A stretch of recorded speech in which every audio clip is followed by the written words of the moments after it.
Bir tal gül so'rasang bir quchoq beray. Guldasta rostval chimalla ara. Umarjon, olim ishxonaga kelib qolsa, bir piyola choy ichgach birdan mung'ishayli. Çay, qenichi. Endi qo'ymam de. Etken çay olmasa etken. Naştxanda ichib oldi. Topqin gul keltire topolmag'ini bir bosh piyoz debdikan. Shu gul to'g'riliq bizning bir she'rimiz var, naqshimiz var. Bir tal gül so'rasang bir quchoq beray. Guldasta rostval chimalla ara.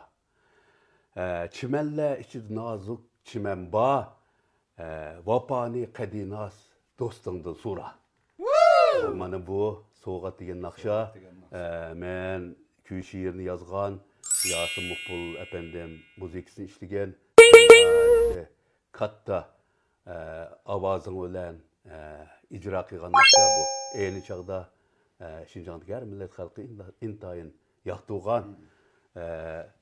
Muşu soğugat degen muşu nakşanın aldıda ve keynide biz nurgun icadiyetler bile hemkarlaşkan sen bile.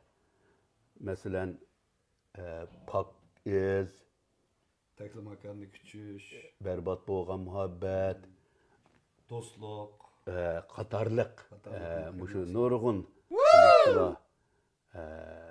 avamga sunulgan bugun mushu peyzing bilan bir so'g'at degan naqshidan bir kuplet ijro qilib bermamsa buldu.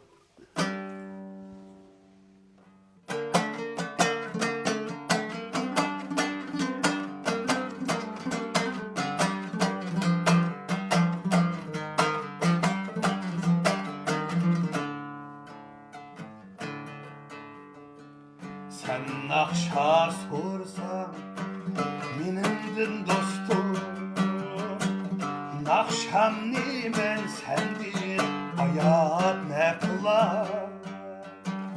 Hazilge aşna idim gur, nakşamdin yolumda payanda salar. Beyze Hazilge